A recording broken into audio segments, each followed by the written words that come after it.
Welcome to Armchair Expert. This is part of our Black Voices series. Yeah, our bonus episodes, which I love. Yeah, me too. Today we're going to talk to Robert Livingston, who is a social psychologist at the Harvard Kennedy School. He studies the science underlying implicit bias and racism. He has a new book out called The Conversation: How Seeking and Speaking the Truth About Racism Can Radically Transform Individuals and Organizations. This was just the most wonderful conversation. It was so informative too. He framed a few things in a way that I had not heard before. Like he explains equity versus equality in a way that has really stuck. It was a ding, ding, ding. It will be, because I'll keep referring to it every few days. Before we get into the show, you just had a great experience with a Black-owned business you want to tell me about. Well, yeah, and I just want to be transparent. So on these episodes, we normally do 2 shout-outs to Black-owned businesses in lieu of a couple ads, but we actually have filled that space with ads. Yeah. But I would still like to shout out those businesses. We're going to do it right now. Perfect. I bought a sweatshirt Just yesterday, from a Black-owned business called Aliyah Wanek. I really hope I'm pronouncing that right. It's Aliyawanek. This awesome woman, and she makes the most beautiful clothes.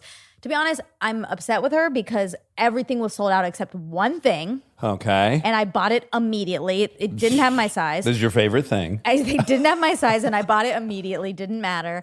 They're gorgeous. And I found it on a blog, and it was like in the comments, people were talking about the best sweatshirt. And this came up. Pro tip, if anyone wants to sell anything to Monica, just tell her that all the other ones have been sold and it's the last one. And check in on it. You know, there's wait lists and stuff, so buy her sweaters.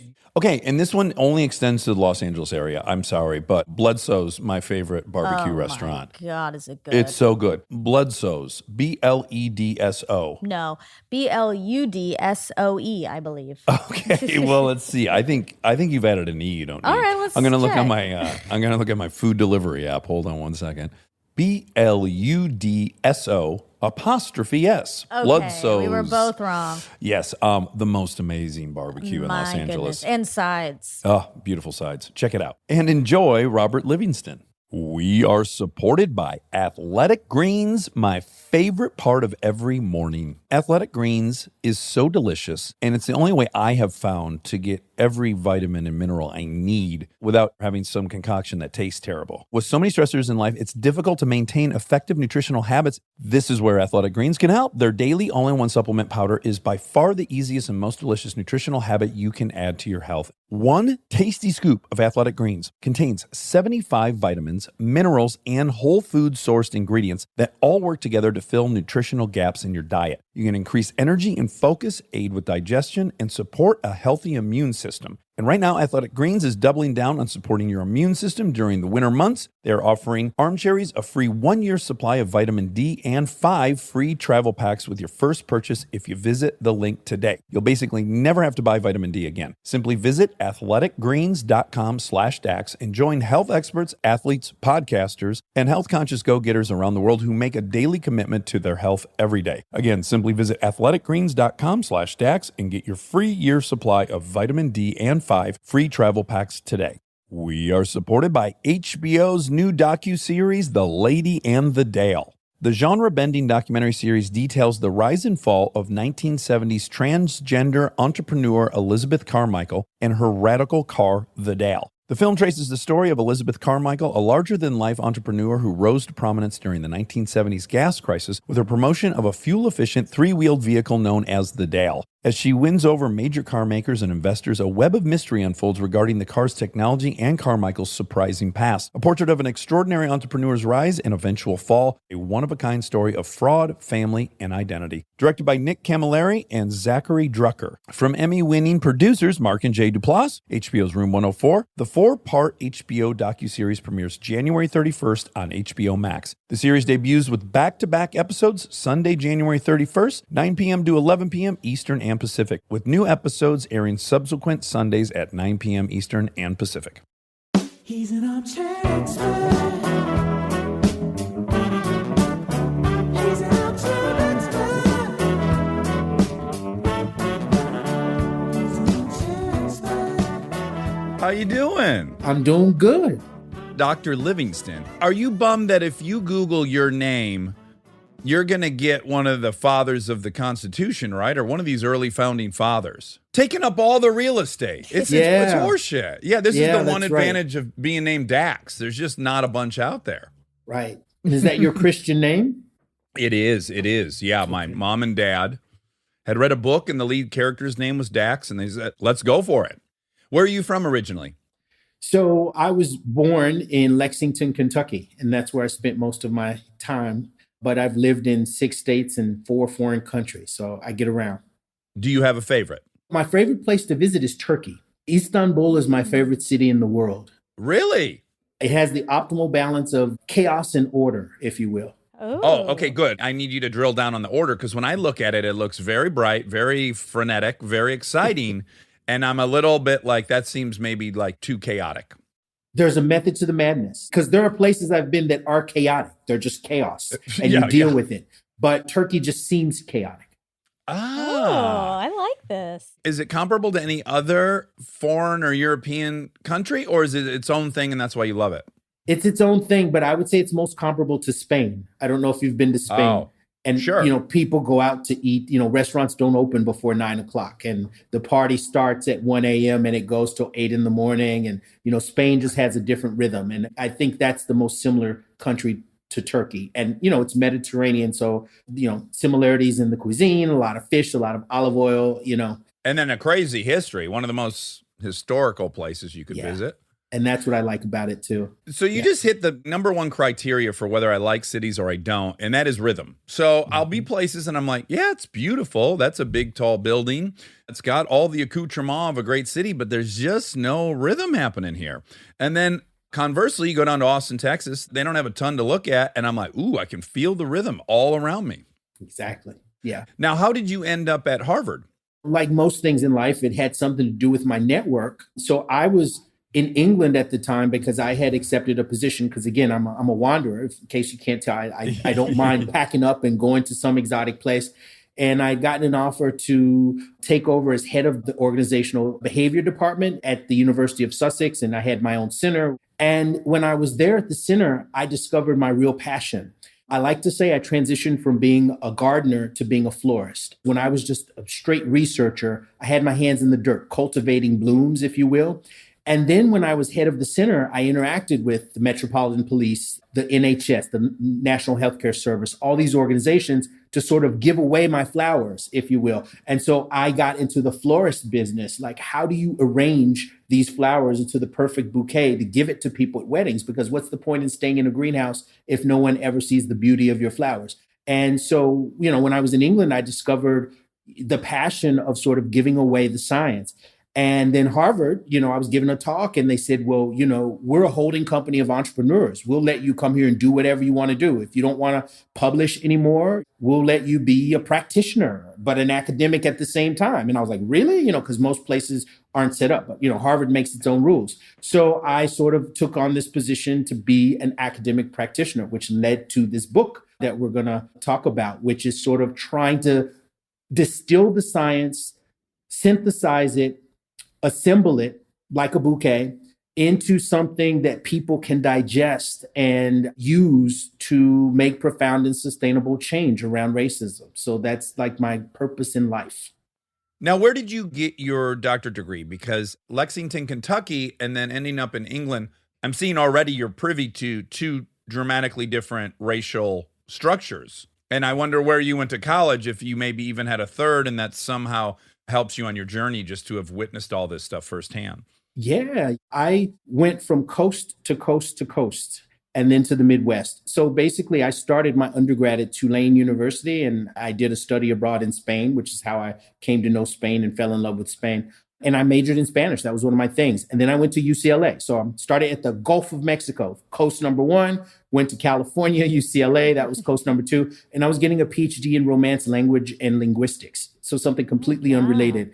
But I was looking at themes of oppression in Latin American literature and colonialism. So I'd always been interested in that. In undergrad, I did a thesis on a comparative study of racism in Brazil and the United States. But long story short, I was hiking in Joshua Tree, and there was a psychology student who said, you're doing really cool research. Did you know you could do this in the real world?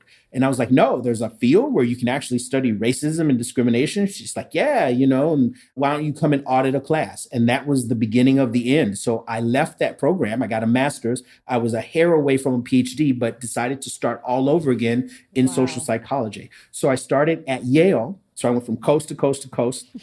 And my professor at UCLA said, don't go to Yale, because I got into Princeton and Yale. He said, go to Ohio State. That's like the best program in the country in what you're doing. And as a PhD student, you go to programs, not schools. And I didn't think I could live in Columbus, Ohio. So I went to Yale. And then I was like, you know what? I can't live in New Haven, Connecticut. So the professor at Ohio State said, would you guys take me? And fortunately, I had my own funding because I won an NSF fellowship. So I was able to export that. And I went to Ohio State and worked with one of the top people in the field, Marilyn Brewer, who's like the godmother of social identity. Then I started off, had my first job at the University of Wisconsin in psychology and Afro-American studies, then went to a business school at Kellogg Northwestern, and then a business school in England, and now public policy school at Harvard. So I get around academically as well. Wow. Having been in all those places, would it be silly to even attempt this, or is it irrelevant? Does it all have different shapes? But would you be able to rank the experience of a Black man in all these different places? Certainly it was worse in some and better in others.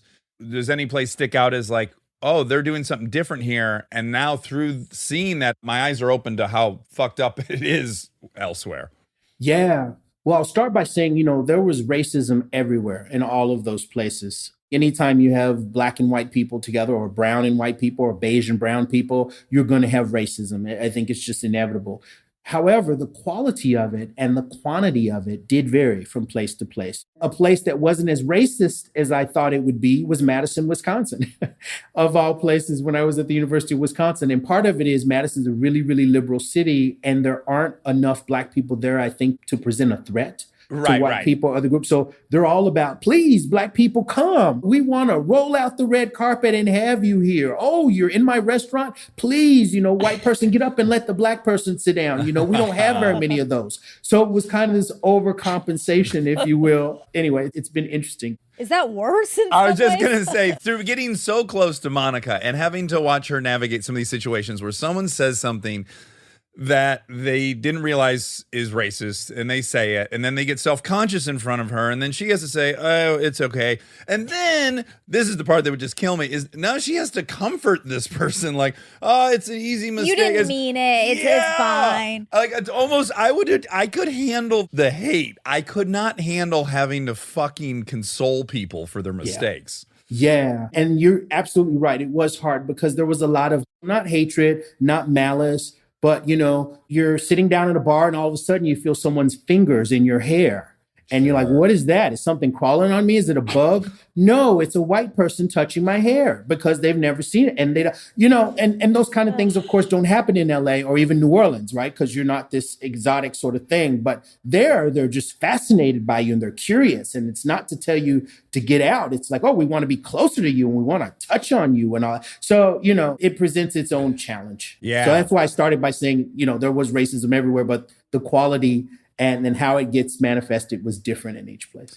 Even as a kid, the one thing I did notice is I'm from Detroit, and we would go down to Florida. Sometimes we drive there on vacation. Anytime we spent time in Atlanta, even as like a 12-year-old, I was like, oh man, Black people have such a different life down here than they have in Detroit. By the way, kind of counter to the stereotype of the South being more oppressive. I had not seen, being from Michigan, middle-class Black people driving new cars, eating at nice restaurants, living in nice houses. And I think that's the first time I kind of became, aware of what different experiences you could be having as a Black person, given where you're at in the country. Yeah. I think one of the reasons I study what I study, if I had to sort of psychoanalyze myself, is, I grew up in a very nurturing but sheltered environment. And this was a nurturing and sheltering environment and sheltered environment that was 100% Black. My neighborhood was 100% Black, but it was a Black middle class neighborhood. I'd ride my bike in the neighborhood with Black kids, with people, waving at me from the front porch. It could be the principal of my elementary school. It could be my dentist. It could be, my parents' lawyer. Like, it was sort of this middle class Black community. And even the school that I was in was half Black, half white. But I didn't know that white people thought we were inferior.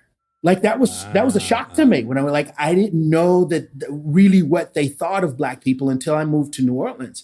Because, even in my advanced classes, there were Black people. I went back to my 30-year high school reunion and, I'm still friends after all these years with a lot of the people that I grew up with. And I'm like the underachiever. Some of them are like star urologists and top corporate lawyers. And these are people who, are very much proud of being Black. So I never understood this sort of notion that Blackness meant incompetence or Blackness meant criminality. Like, no one ever got shot in my neighborhood in the 18 years I lived there. Like, and I saw it on TV and all this, so I wasn't completely sheltered, but I was really intrigued by some of the attitudes about the Black community that I didn't share. And so I said, let me study this. Really, you think I'm inferior? Like, again, how your own story becomes a gift in your research and your work, which is if you had grown up around it, you might not have thought to question it. It would just seem like it is. Yeah. And what is, and you don't necessarily always question what is. So you do a great job in the book, The Conversation, how seeking and speaking the truth about racism can radically transform individuals and organizations. You give us the why, when, and how of racial biases. So could you walk us through that? I think people have a very binary idea of racism, right? Which is like, I'm in the Ku Klux Klan or I'm not, or I like Black people, in quotes, so I'm not racist, or I don't have bias. But of course, all human beings have bias of all kinds. So could you help us understand how this came to be? Yeah, so I'll answer two questions. One is, how the book came to be and how it's structured. And the second is, what is racism and how do people understand what racism is? And those two questions kind of bleed together. But, the way I came to the book was almost like a 7-step plan. Like, when someone has a problem, whether it's alcoholism or drug addiction or like climate change or weight loss, like, any of the sort of challenges that face humans, how is it that they overcome those challenges? And I sort of structured the book around that. And I have this model that was published in Harvard Business Review that has this 5-step plan, if you will. And I call it P.R.E.S.S, P-R-E-S-S. The very first step, whether you're an alcoholic, right? Because when you go to AA, they make you stand up and say, hey, my name is Robert and I'm an alcoholic. I do it a couple times a week, so I'm familiar. Yeah. Right. Because there has to be that acknowledgement of the problem and how, the problem is something that you own. America has not done that with racism. So the very first part of the model, which is P, is problem awareness. Is there a problem? And that's really important. And it seems obvious to a lot of people. Of course, racism exists, but there's a lot of research out there that shows that most white people don't think that racism is a real thing. It's like the Easter Bunny or unicorn or a tooth fairy. It's something that used to exist maybe, but it went extinct like 100 years ago, or, there are spottings of it every once in a while, but it's not this real thing that's roaming around the forest or walking around our streets. And if that's the case, if you're in denial, right, and it's not just for racism, but anything, if you don't think you have a drinking problem, if you don't think you have a drug problem, if you don't think climate change is real, then already any opportunity to change it or resolve the problem is dead in the water because you haven't acknowledged it. So I start off the very first part of the book saying, do people think racism is real? And how do we know it is? Right. Because the book really takes kind of an inquiry approach rather than an advocacy approach. I'm not there to preach anything to anybody. I'm there to ask questions. And I said, maybe it does exist, maybe it doesn't. But if it did, how would we know? And it's like, oh, okay, we can send out these resumes. Everything's the same except for the name of the person. Lakeisha Washington in one and Emily Walsh in the other. Will Emily get more interviews than Lakeisha, despite the fact the resumes are the same? So there's a million different ways that you can empirically investigate it. And the way to get to your first question, Dax, that I define racism is any differential treatment or behavior on the basis of race. So when you have a different outcome, when people are perceived differently, when they're judged differently, when they're treated differently on the basis of race, regardless of what the intent is, then racism has occurred. Mm-hmm. The timing of this is so interesting because of what happened with the Capitol a couple of days ago. And I mean, it was just so highlighted the difference in the way people are treated if they're white versus black or brown. I think that was a big takeaway that everyone was sort of talking about, was like, whoa, if this were black people, what would the outcome look like? Yeah. Well, we kind of know because we have a lot of footage of this year. Exactly. Yeah. It's not super theoretical this year. I'm just going to bring up this one that I just was exposed to recently. When I was watching 30 for 30 on Michael Vick, incredible documentary about his life. And you have the advantage of actually going back and listening to the way all the sports newscasters spoke about him and all black quarterbacks, which is a very regular thing. They would just say directly on TV in the year 2005 was, you know, he's got unparalleled physical ability, but can he run an offense, right? And run an offense is code for, is he smart enough? This is a position on the field that's supposed to require great intellect. And there was about 30 different ways they could say it and mask it. But it happened to all the black quarterbacks prior to Michael Vick. And I think it continues to happen. And I largely don't even think those people are even aware of what they're fucking saying, you know, not to excuse it. I just think it is so immersed. And again, if your only definition of racism is slavery or the Voters' Rights Act or any number of civil rights movements that we are on the other side of, if that's the only definition, then you're going to miss all this other stuff. But just watching your Sunday NFL game, you're going to be inundated with this. Absolutely. To give you another example related to what you were both talking about with the police and what's going on now, you know, I do a lot of these workshops and anti-bias seminars with different executives, and I do some of them with police. And with one police chief, I asked him, what percentage of police officers on your force do you think are racist? And he said, oh, you know, maybe 1%. Like we've got some bad apples or whatever, you know, 1%, maybe 2%. And then I said, okay, now let's imagine a scenario. There are some teenagers, they're about 16, 17 years old. They're horsing around, right? So you've set up a roadblock and they're moving the cones. What percentage of officers do you think would treat a group of white teenagers doing that differently than a group of black teenagers doing the exact same thing? And then he scratched his head and said, oh my gosh, now I think the number's about 70 or 80%. Yeah. And I said, well, that's racism. Right. Yeah. Right. It's not. So in his mind, he had it as, you know, people who hated blacks and were out to, you know, prosecute. And I said, no, I'm just talking about officers that would treat, if we had a time machine and could take the same scenario and switch out a white person for a black person, you know, what percentage of people would treat them differently? And then he said the vast majority of them would treat the black teenagers differently than the white teenagers. And I said, well, that's racism.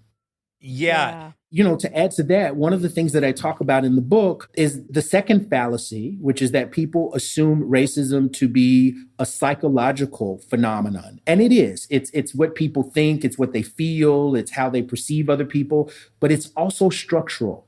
And I use the metaphor of the salmon and the stream to sort of, you know, illustrate that, you know, people think the problem is, you know, the fish, but it's also the current in the stream. And that if you're living in the stream and there's a current, it's going to push you in a certain direction. And that's what racism is. It's a force. It's a social force. It's the product of history. It's the product of economics. It's the product of lots of different, you know, policies, laws. There's so many pillars of it in the community that you can't see and that don't directly reside in people that, you know, you've got these two different causes or origins of it functioning simultaneously and interactively, because the structures influence people's thoughts and the thoughts lead to the creation of certain structures. And so, you know, I think it's complex. Yeah. Just last week on 60 Minutes, you know, they had a segment about a guy who was tried 6 times for the same crime. And I was watching it and I was going, you know, we've got this really seemingly good understanding now of the bias in policing, but I think if you had to measure damage, I think on the jurisprudence side, it's probably even more heinous and more stark. And yet that thing's not really out in the open. I mean, the treatment once you're in the system is so dramatically different. I'd argue it's even more different than a roadside stop is. Yeah. That's not what we seem to be focusing on. And then you got to imagine just every layer. Then I'm like, oh yeah, and then above that, it's even more.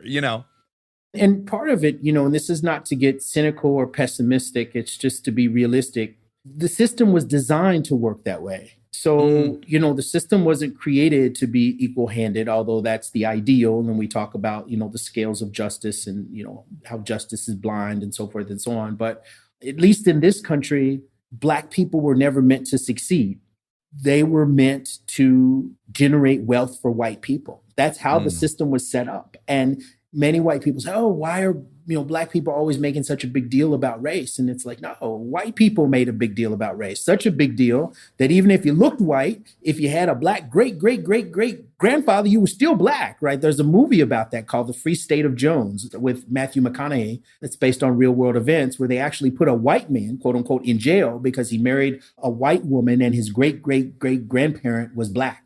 That's a big deal. Like if you really, the whole one drop rule is making race a really, really big deal. And so I think we live in a system that has always made race a big deal. And, it's kind of hard to get away from that when we talk about the way in which structures create disparate outcomes for people of color on every index of significance, whether it's, the criminal justice system, whether it's income, whether it's wealth, whether it's health outcomes. I mean, you name it. And there's not a single index on which white people are doing worse than Black people, despite the fact that many white people see themselves as victims. Yeah. When you were describing the history, I just kind of thought of the parallel between having a nuclear reactor in a neighborhood and it's just there poisoning the ground endlessly. And then the nuclear reactor is outlawed and dismantled. But then for generations and generations, people are affected by this poisoned ground. But we're like, well, no, we got rid of the nuclear reactor. It's like that didn't make everything go away or heal everything. Okay, so problem awareness, which us three certainly agree there's a problem. And then what's root cause analysis? So root cause analysis is this process of investigation and discovery that once you realize there's a problem, the next step is to understand where the problem's coming from, what's causing it. So if we use a medical metaphor, some people could have a problem, like you could have cancer, and you may not know it. And that's a problem because you don't have awareness that there's a problem. But then there are other people who get sick and they realize there's a problem, because they're experiencing a headache or they're experiencing nausea. Then the doctor's job is to diagnose you, to figure out what is causing your nausea, because something like nausea can be caused by lots of different things. It can be caused by a stomach virus. It can be caused by stress and anxiety. It can be caused by pregnancy. It can be caused by myriad different factors. And I think if Americans think, okay, racism does exist, but it's the product of bad apples, then you're going to miss all the systemic factors and you're going to fail to address the systemic causes of it. And guess what? The disease is still going to be there because you're going to end up treating the symptoms and leaving the illness itself there because you haven't properly diagnosed it. And so that's the significance of root cause analysis, is sort of digging deeper into the underlying causes of the problem once you realize that a problem exists. And by the way, this shouldn't have to be done, but I do think it has to be done. This overlaps with your 4 ground rules for a productive conversation. And one of them that I like the most is focus on the problem and not the person. Because I think where a lot of these debates on race go off the rails is seems like a personal attack to the person as opposed to a systemic problem. And I think the more we focus on the system, the less, again, it's embarrassing that we'd have to account for people's defensiveness, but it would be stupid not to account for people's defensiveness. I think people can accept that they grew up in a racist system. I think it's hard for them to accept they are racist. That's just a harder leap. To your point, am I going to go through America and fix each person one by some conversion therapy? Or am I going to fix the ground up systems? Exactly. And I think the latter is a much more productive approach. And the second advantage to focusing on the problem and not the person is based on research by Karen Jen and colleagues that found that, conflict can be good when you're in a team and, you're trying to work on a project or, you're trying to come up with a new technology, that you can get greater innovation, creativity, and higher performance if there's a certain level of conflict or disagreement. But it has to be the right kind of conflict. It has to be what they call task-based conflict and not person based conflict. So if you disagree with the person, if they want to go left and you say, no, I don't think we should go left. I think we should go right. And someone says, no, I think we should go left. No, I think we should go, north or south. Those are good conversations to have because more information comes to the table and it ends up leading to greater creativity and innovation. But if you have person conflict where one person says, you're an idiot for thinking we should go left, then all of a sudden everything breaks down when you have these ad hominem attacks. And so, there's empirical evidence that not focusing on the person or attacking a person, but rather the problem and trying to understand, in this case, the problem is racism and not the racist, in many ways might end up being more productive.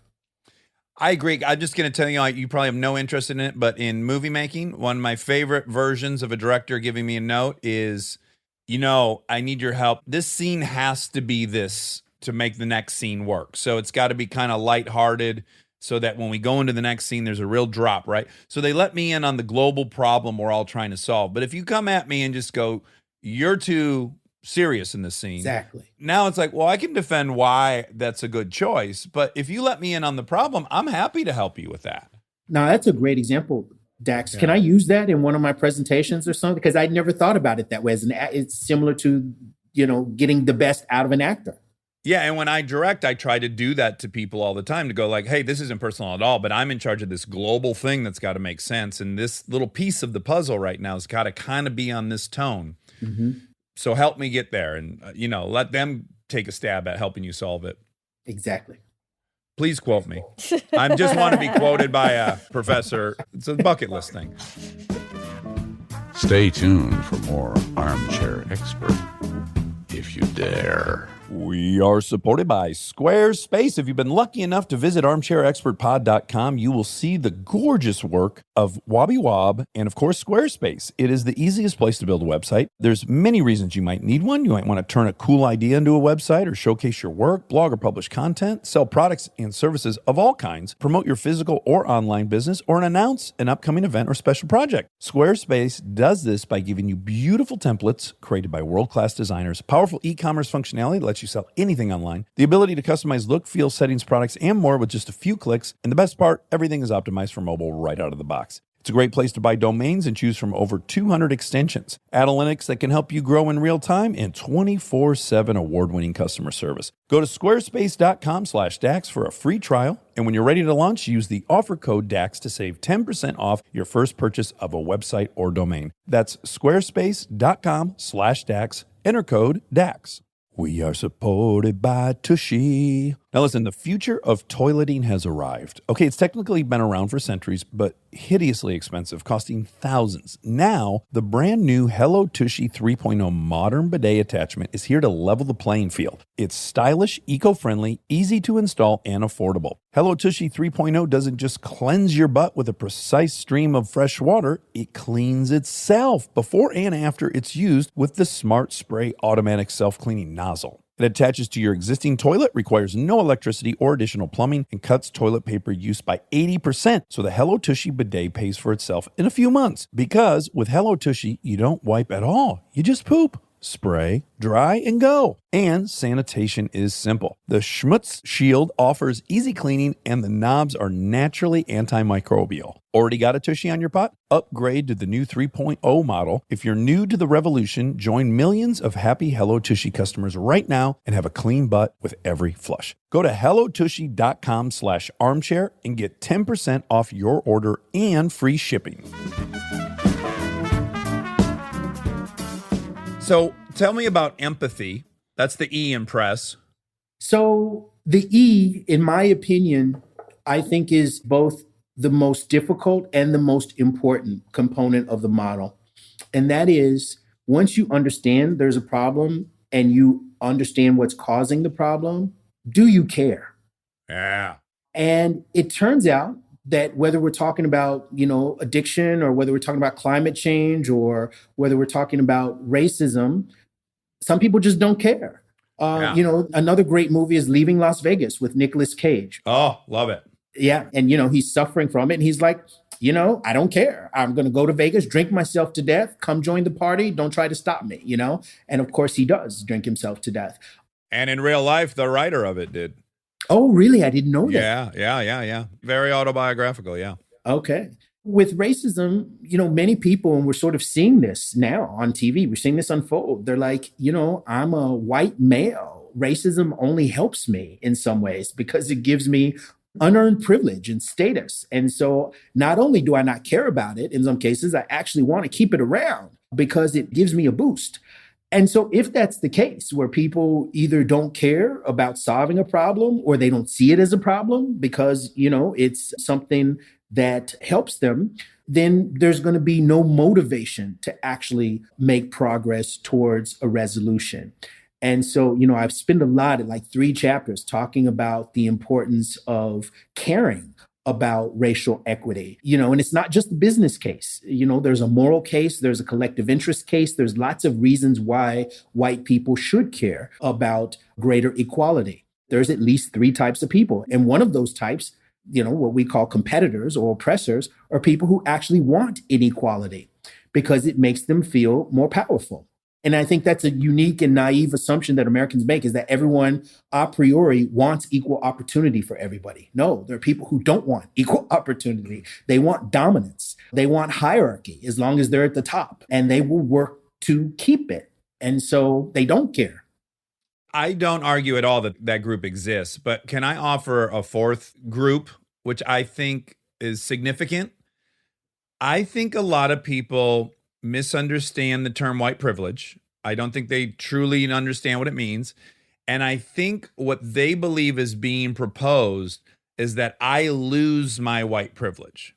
Now, as I understand racial equality and what I see as a utopian future is that Black people have the same privilege as white people. So it doesn't require losing your state of being as much as it requires everyone else having the same state of being. I do think it's sometimes proposed in a loss, and we are loss adverse. So it's proposed as a loss adverse equation as opposed to a bringing everyone else up to a great standard. Does that make any sense? It does. It makes sense what you're saying, but I don't know if I totally agree with it. Now, I'll tell you why. I'll tell you a story. And this is a story that I talked about in the book, which is Betty's Butter Cookies. That, there's a mother named Betty, and we could make him a father named Bruce, a parent who bakes cookies on Sunday and has twin daughters, Zelda and Frances. Every Monday, they give Frances 4 cookies and they give Zelda 0 cookies. Why? It's not because Zelda doesn't like cookies. Both kids like cookies equally. It's because Frances is the favorite. And so they give all the cookies to Frances, 4 to Frances, 0 to Zelda every day. Monday, Tuesday, Wednesday, Thursday, Friday. This goes on for years. Well, the PTA finds out about it, other parents, and they shame Betty. They say, how could you treat your 2 daughters that way? That's unfair. She feels guilty. She says, okay, I'm going to change the cookie policy. Now, all of a sudden, she gives Frances, instead of 4 cookies, 3 cookies. And she gives Zelda, instead of 2 cookies, 1 cookie. So it went from 4-0 to 3-1. Now, instead of having 1 unhappy daughter, which was Zelda, who used to get 0 cookies, now you have 2 unhappy daughters. Zelda's unhappy because the situation is still not fair. But Frances is unhappy because she was used to getting 4 cookies and now she only gets 3 cookies.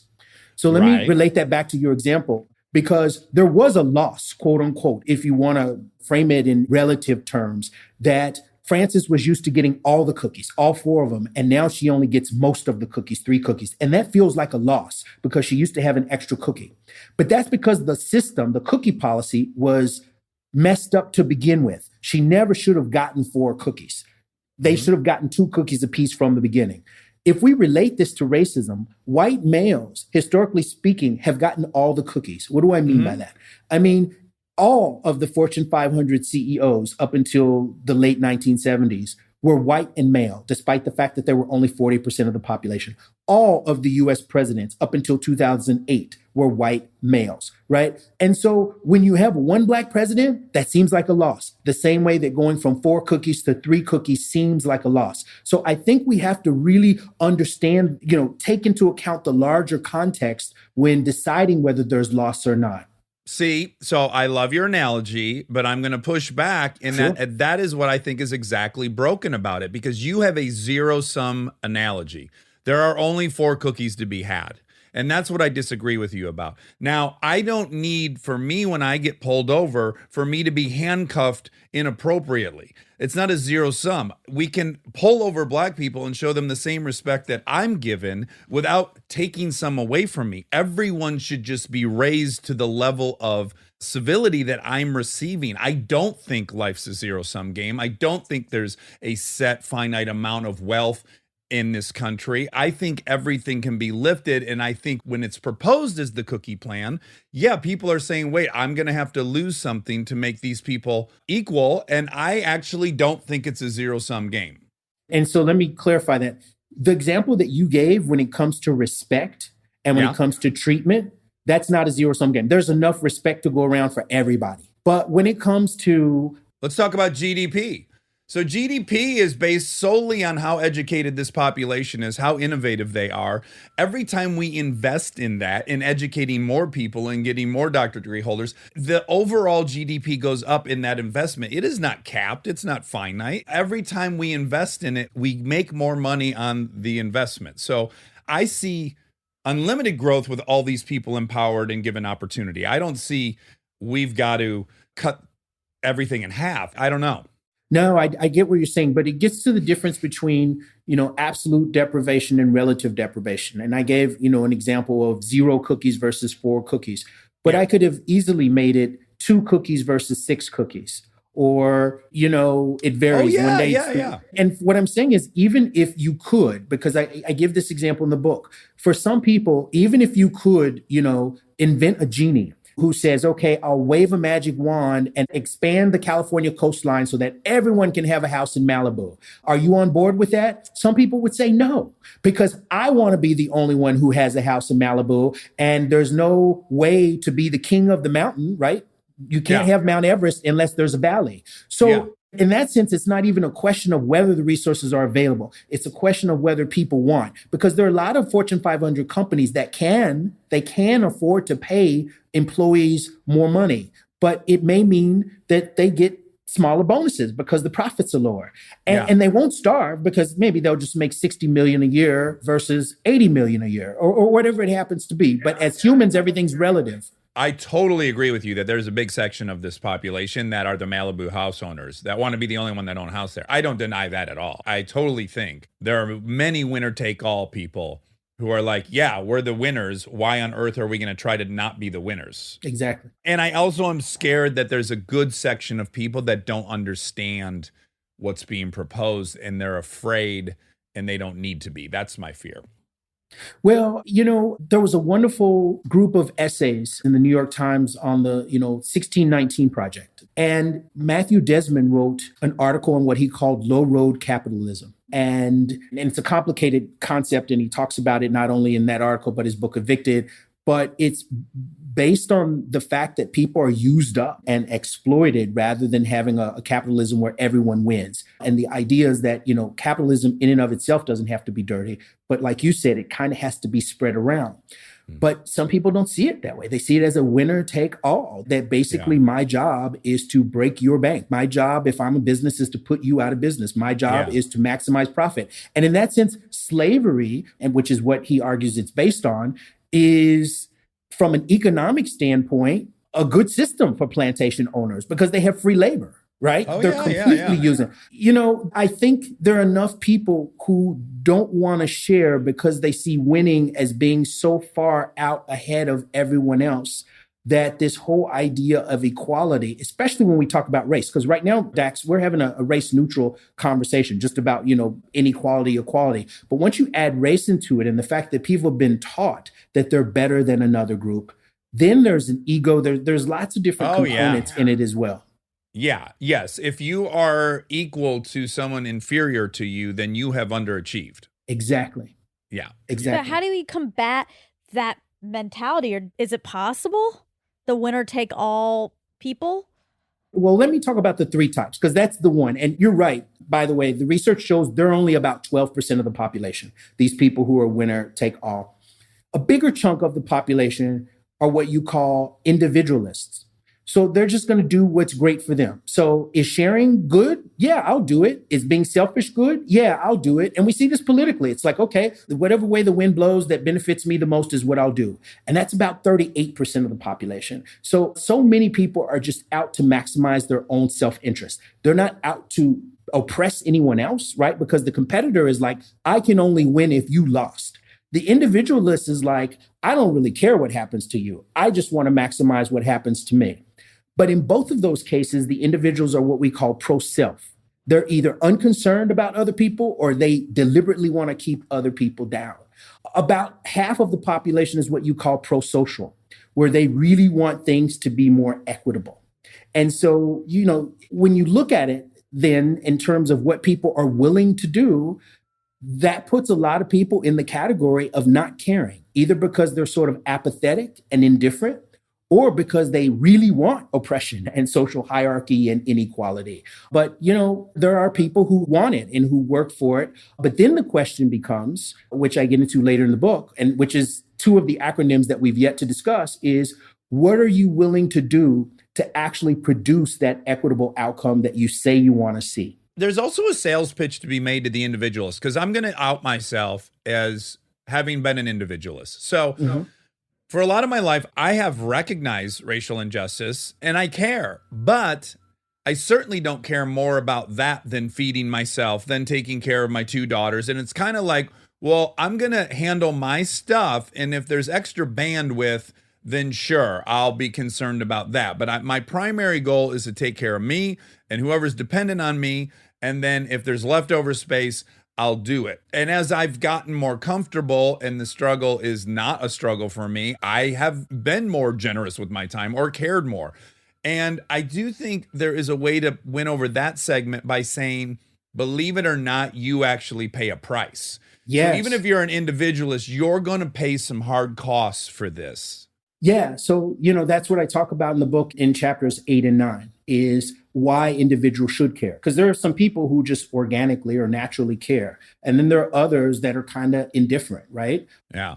I'm not proud of that. I just wanted to be honest about it. No, and you're not alone. There's lots of people who are individualists. I mean, there have been whole books written on the rationality of self-interest, if you want to call it that. And I think there has to be some balance of collective interest and self-interest. So there's it's not inherently pathological. But I think for those people, you have to sort of make a case. They have to understand what's in it for them. And if there's something in it for them, then they will do it. Whereas, the pro-socials sort of do it because that's who they are and it's their values. And then the competitors don't do it. They won't do it at all. So it's hard to get them to cooperate because what they want is an unequal outcome and with themselves getting a larger share of the pie. So I think, and I'm glad you brought this up, because what that means for leaders is they have to have multiple strategies or approaches because, the better angels argument is going to fall on some deaf ears.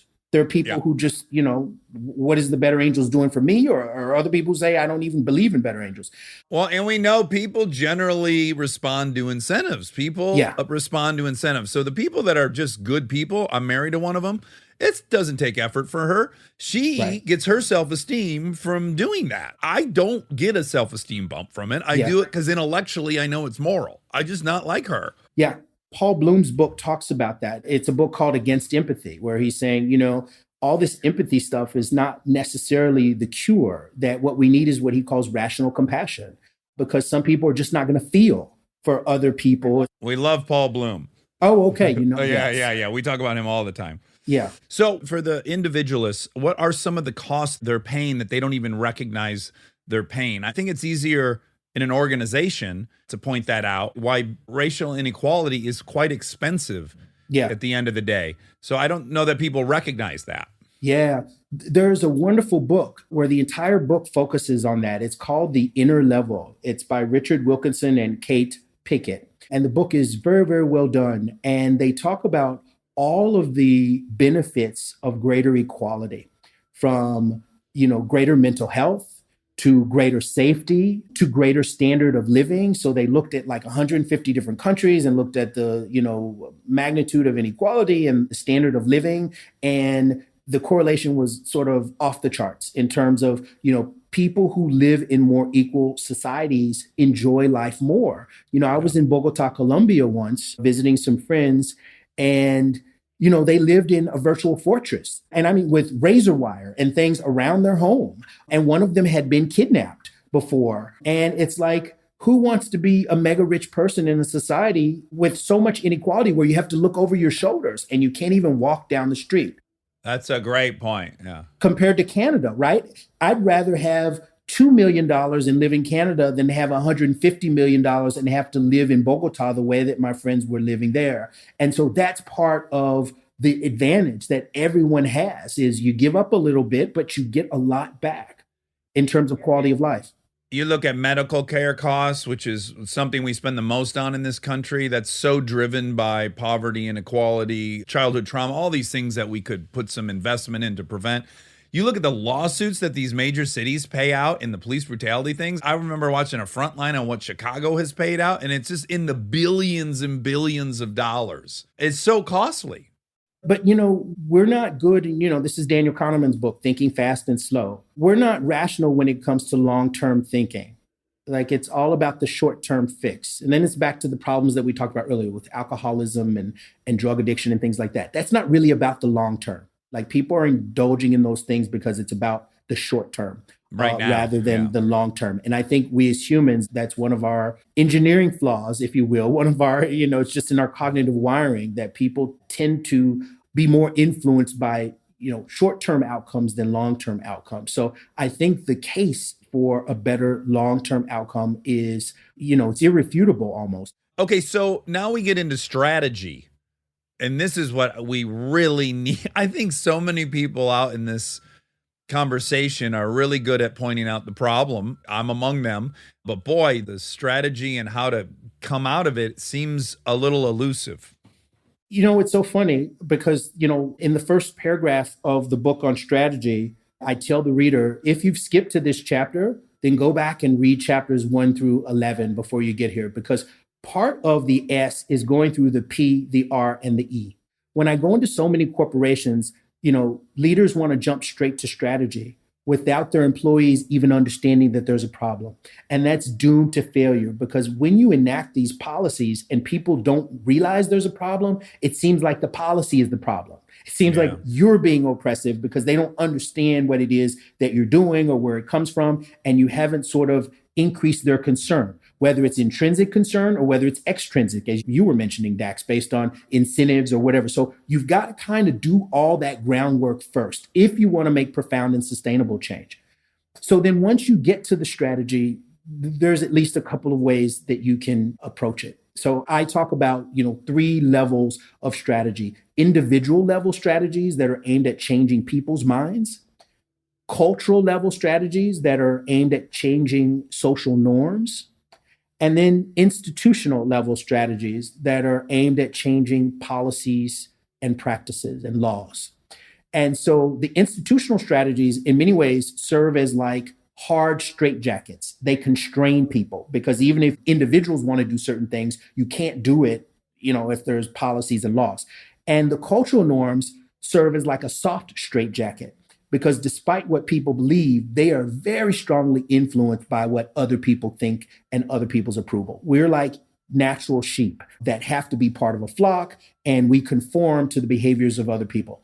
So I think the sort of different classes of strategies that you can employ are strategies that are aimed at changing individuals' minds or levels of bias or values, strategies that are aimed at changing the cultural norms about what's appropriate and inappropriate and how you should and shouldn't behave, which, by the way, I think is one of the biggest influences that this administration has had on behavior is by changing the norms, because a lot of these people always existed. It's just now the norms are different and they can be way more vocal and way more bold. And then there's that third, which is about policies and practices. And I think you have to sort of align those 3, because if you just change the policies without changing individual minds, then you get reactance. If you just change minds without changing the policies, then as I mentioned before, there's 2 whole classes of people that may not even buy into it because they don't really believe it. And so I just think the most effective approaches for strategies are in those 3 categories. Well, when you say them, I'm immediately remembering maybe the clearest cut example of all 3 of these things in one event, which was Rodney King. So Rodney King, you had on an individual level, you had 4 of the 10 cops there physically beating him.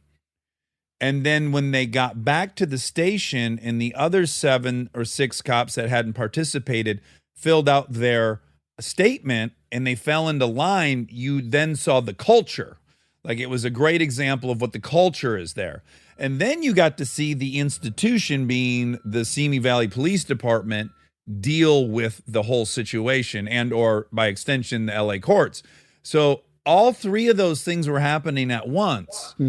Absolutely. That's a great example. I'm going to use that one too, Dax. Okay, wow. How many more before I get like a co-author credit on your next book?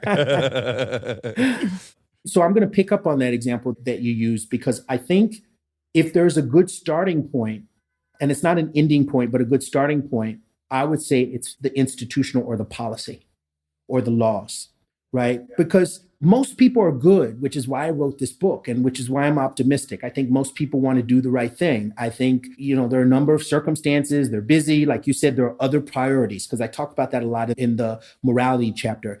It's not that people don't care about racial equality or saving the environment or whatever the cause happens to be. It's that they care about other things more. There's a lot of research on values and how values is sort of a relative proposition, that, people care about money and they care about doing the right thing. But the $1 million question is, which do you care about most? Yeah. Do you care about money more than doing the right thing, or do you care about doing the right thing more than money? Because that relative difference between the two will actually predict your behavior in a dilemma. So the point there is that you're always going to have differences in people and what they will do and what they won't do. And I think in the George Floyd case, there's sort of a similar thing where you have 1, maybe 2 bad actors, and then everyone else who's just sort of standing around in the culture, and they kind of try to intervene, but not forcefully enough. So I think if you get to policy, then you can sort of influence those other 2 things automatically in a really quick way through policy. Whereas with the other one, it's more of this grassroots. You've got to build up. If it's individuals, you got to convince other people and so forth and so on.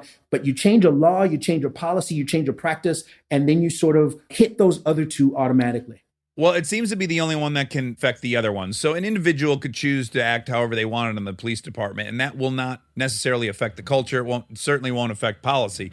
But policy can curb the culture, because if there are rules that prevent certain aspects of the culture will have to change. And if the culture has changed, then of course the individual is very incentivized to change. So yeah, it seems like it's the only one that can really transcend to the other levels. But here's the thing. Even though I think it's the most important, it's not the only one that can affect the other 2. All of them can affect all of them. So the individual actually can affect the culture. And I tell people this all the time.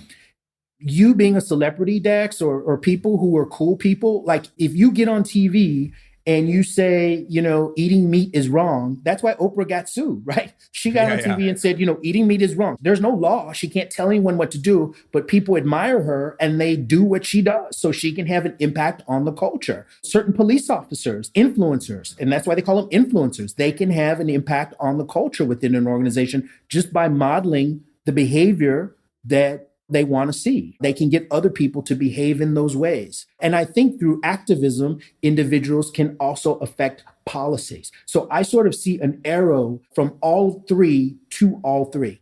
But I'd start with policy. Yeah. I totally agree. I just imagine being the one cop in that circle. It's hard. It is hard. We are, I believe, collectively better than we are individually, in that we can all get together and think of something very impactful and profound that we might have a hard time executing ourselves. But I think collectively we're very, very strong. Sure.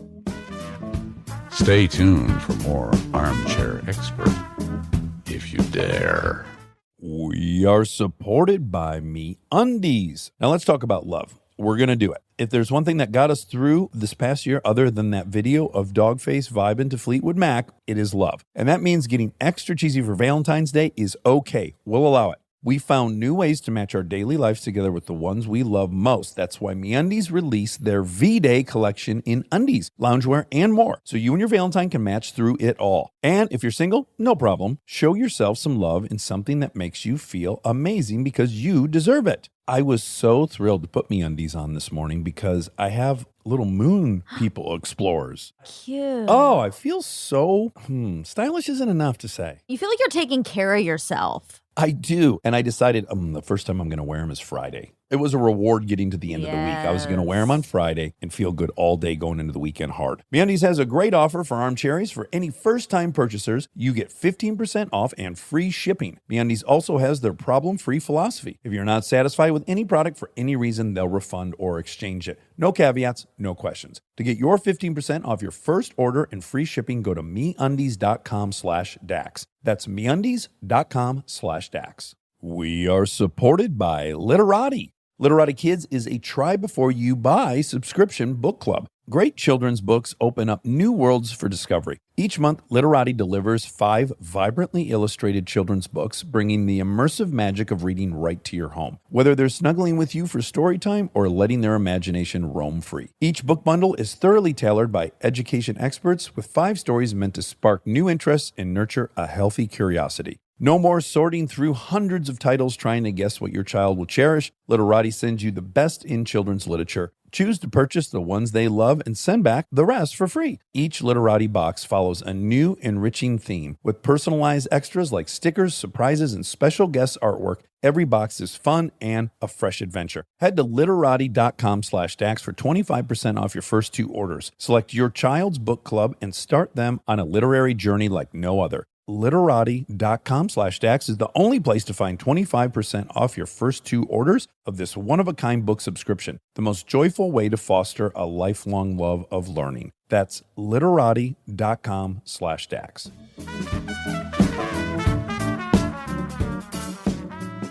Okay, so then the last one, sacrifice. I don't like this word. Sell me on it.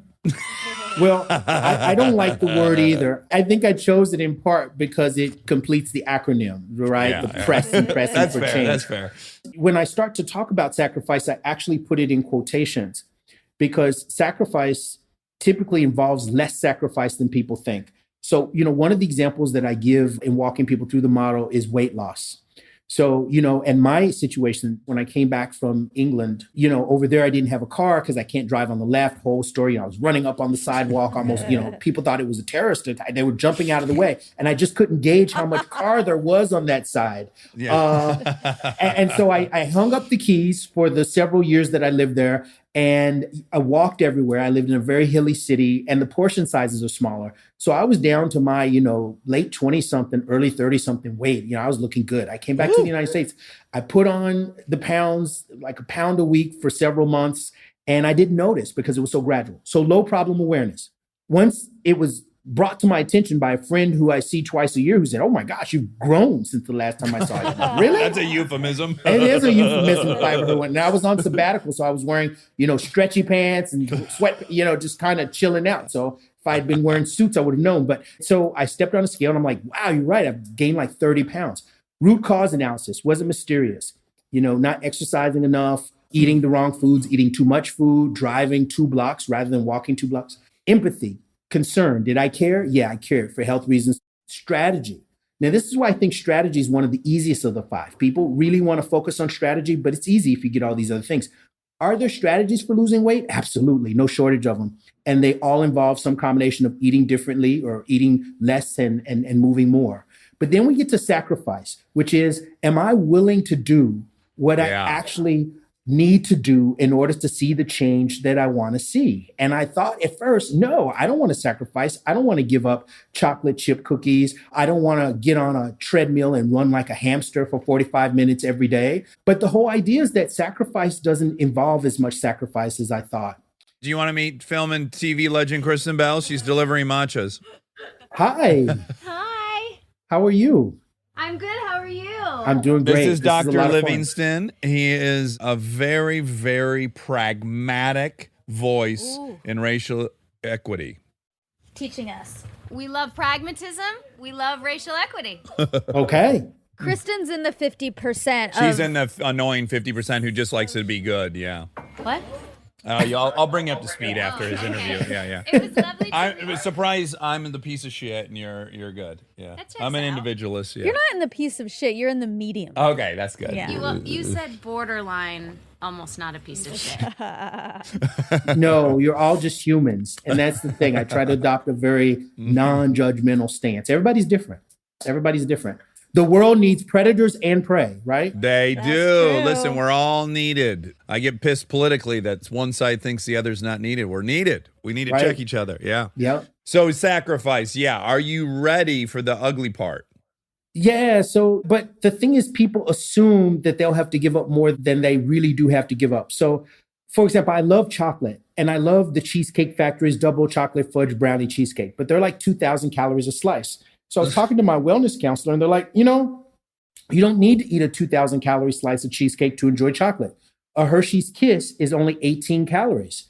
And so you can eat 10 of those a day and still stay under 200 calories. So There we there's an go. example of, as you were saying, expanding the pie. So, an integrative negotiation versus distributive negotiation, or assuming that it's not a zero-sum game, that there is Yeah. a way to get both boxes checked. And as far as, exercise, I live near a river. I love nature. She's like, why don't you buy a bike? You said when you were a kid, you loved riding around your neighborhood on the bike. And so that's what I do. And it's like a relaxing, tranquil escape for me at the end of the day, rather than going to a gym and being on a treadmill. So what I'm saying from those examples is I think people have to be very creative and think about how they can accomplish their goals in a way that doesn't involve the drudgery that they think it will. And I think there's always a way to do that. And as we were talking about before, with racial equity, you actually gain a lot of stuff. There isn't sacrifice. People think that there will be a sacrifice of fairness, for example, or a sacrifice of quality, that if we have diversity in our organization, it means that, we won't have high quality people. And so part of my job is to help convince them that greater diversity and inclusion and equity does not involve a sacrifice of either fairness or quality. Well, I think it's pretty evident from all the different corporations that have been early adopters and have actually made an intentional effort towards that they've, in general, had great outcomes from that. I think it's pretty well documented at this point. Yeah, but the science is tricky. That's become a mantra that, diversity will increase your profit. Some people say put more women and people of color on a board and you'll have more profit. I'll just refer you to a very recent article that was published in Harvard Business Review by my colleague Robin Ely and David Thomas, who is the president of Morehouse College, where they argue that that's really not the case. Diversity is not an add and stir proposition where you just add some people, stir it up, and all of a sudden you're going to get all these fruits falling from the tree. That it's a lot more complicated than that. And if it's not done right, diversity can have no effect or even a negative effect on collaboration. Well, if the work you're talking about's not done and people are just now siloed next to each other, then yeah, there's no benefit whatsoever. Right. But even when people are put in the same team or in the same room and they have to collaborate, if there, for example, is an implicit or explicit hierarchy where only certain powerful people talk and the people who are subordinate don't talk, then you're going to miss out on the unique information that those individuals have. And their presence in the team is not going to contribute anything because they're not going to say anything because you didn't give them a chance to get a word in edgewise. And they're just not siloed. Like they're all in the same room and they're all, so, or when you have a diverse panel that's interviewing, sometimes you might have a white male boss who says, "Oh, I really like candidate A. What do you think, Monica?" And you're like, candidate A. "And what do you think, Dax?" "Yeah, candidate A." "Cool. We're all decided." Well, we're not all decided. You decided and your power influenced what the rest of us said. That's not the benefit of diversity. Brene Brown calls that the halo effect, and maybe it's not her term, but yeah, the halo effect in an organization is that some people follow other people, and that the way around that is like every single vote should be anonymous. God, you see that in a jury. If you've sat on a jury, which I have, like when you're deliberating, basically two people are making the decision for everyone. And all of a sudden you start seeing everyone start to be like, okay, yeah. Even if they might have a completely different opinion. It just happens that way.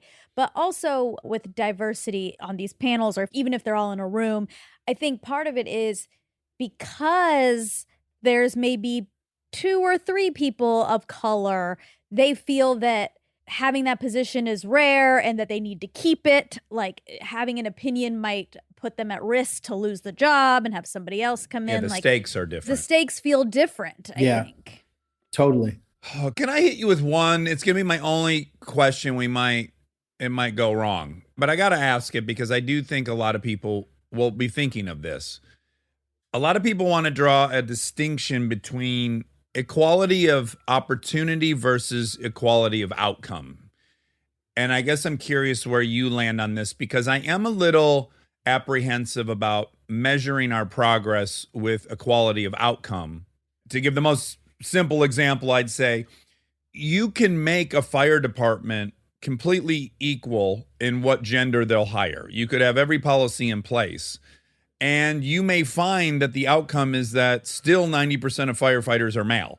And it would not be intellectually responsible to say that the conclusion is that is an inequitable environment. It's that, guess what?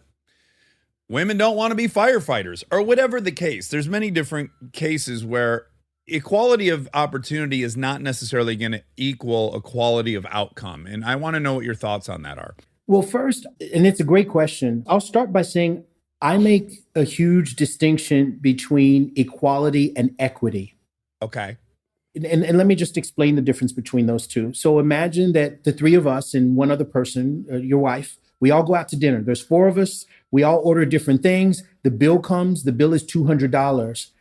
The question then is, what's the fair way to split the bill?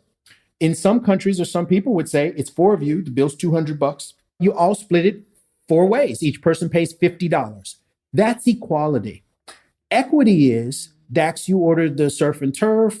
Monica, you ordered the caviar. I ordered the garden salad. So you pay $90, she pays $70, and I pay $30. Both of those are fair, but one is based on equal outcomes and one's not equal in terms of the outcome. So one of the points that I make in my book is that fairness involves treating people differently, but in a way that makes sense. So if you are a father and you have three kids and one is 10, one's 5, and one's 3 months, you don't treat all those kids the same. Parents say, oh, I treat all my kids the same. Well, you might end up in jail if you treat a 12-year-old the same as a 12-day-old. They're not the same beings, right? Powdering their ass isn't cool at 12? Well, maybe not unless you have some sort of agreement early on and you both have signed. But, it's the idea that you can adjust inputs in a way that makes sense. Yeah. So having said that, where am I going with that? I don't think it makes sense to treat Black and white people the same because our experiences in the world are not the same. Now, there are people who say they are the same, but then we go back to P, problem awareness, and you're not aware of the problem. Or I don't think it makes sense to treat people with a severe disability. So if you have no limbs versus someone who has 2 able legs, that person should be able to park closer to the building. That's not a special favor. That's treating people differently in a way that makes sense. Mm-hmm. I could give more and more examples, right? So sometimes when you get on a plane, they let veterans board first, versus even before people who paid a first class ticket. To me, that's treating people differently in a way that makes sense because veterans make huge sacrifices. When I say, sacrifice, I mean psychological, I mean social, they're isolated from their families, I mean physical, for the community, for the broader community, regardless of whether the war is just or not, that's not their call. They're there to serve the community. And, this is a way to sort of show them a certain amount of respect and gratitude. But here's the point. When you're treating people differently, it's actually more complicated. Because if the 4 of us went out and the bill was $200 and we all paid $50, that's easy. We don't need a calculator. The moment we adopt a principle of equity, we've got to pass the bill around. We've got to circle what we have. We got to add it up. And so the idea is that, you got to put in more work. And so I say that, Dax, to say I'm not about equality, either of input or outcome. I think you have to do a complex calculus to decide whether, right, and it has to make sense, do 6-month-olds deserve to be treated differently than 16-year-olds? Why or why not? And how are you going to adopt your behavior in a way that's fair to both the 16-year-old and the 6-month-old that reflects that? And I think it's more complicated than just doing the same thing for everybody. But I think it's more fair to adopt a principle of equity versus a principle of equality. Okay, great. I like that a lot. And let me offer a third thing, which is if that really happened, I can tell you what would happen is that Kristen and I would pay. Why? Because we're drastically over fucking paid, and it doesn't percentage wise make as much of a difference in my life to pay for that thing as it would for other people. So also people on the Kristen and I side of the equation, fucking pick up the bill. You got more than your share. Like I got more than my share. I would just pay because clearly I got overpaid and we're all of equal value as humans. So let me fucking pay. Absolutely. And Dax, that is the spirit of the progressive tax system. Yeah. So the flat tax that, many Republicans call for, that's equality. Okay. If I earn $30 billion a year and you earn $30,000 a year, we pay the exact same tax rate. And progressive tax is saying, no, you can afford to pay more tax than someone who's barely scraping by and isn't even making a living wage. So there you go. But like those two, people have different understandings and different opinions about what is fair. And so I don't even think we can have a conversation about equality of inputs and outputs until we first distinguish this difference between equity and equality, because I think people muddle all of those things. Okay, I agree with all that. I guess the only question then left for me is how do we ever evaluate if we're making progress? What will be the measure? What is the metric? Well, I think the metric in any assessment of progress has to be inextricably tied to the goal. So what is your aspiration?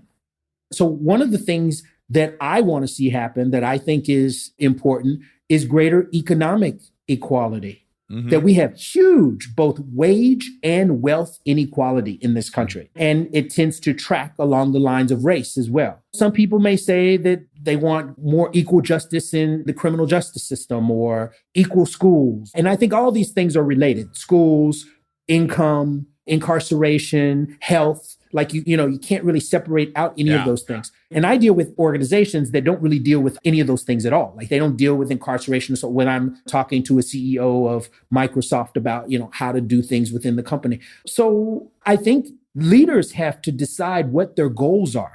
It's almost like a honeymooning couple. If I'm a travel agent and you come into my office, I'm going to have to ask you, where do you want to go? You can't just tell me, send me somewhere good. I have to say, do you want to go to a city? Do you like tropical islands? Do you want a ski vacation? Do you want to hike? And if you say, I want a beautiful island, then I can give you a choice. I can say Ibiza, Bermuda, Bahamas, Turks and Caicos, Barbados, right? Narrow down the scope. So I think there are lots of different metrics of success depending on what people's aspirations are. And I'm glad you asked the question because I think it's important to have goals be concrete rather than abstract. There's a lot of research on the level of construal. So if you have a New Year's resolution, because I say we're in January, and your New Year's resolution is to be a better person, well, guess what? You're not going to be a better person. That's too abstract. You have to make that concrete. What does it mean to you to be a better person? Yeah. Dr. Livingston, it's been so great talking to you. I really hope people pick up the conversation, how seeking and speaking the truth about racism can radically transform individuals and organizations. I don't have a co-authorship credit on it, but solely because it's already in print. But definitely the next edition when it includes my two examples, hopefully. Absolutely. Great. Well, fellow Bruin, I really enjoyed talking to you and wish you a ton of luck with the conversation.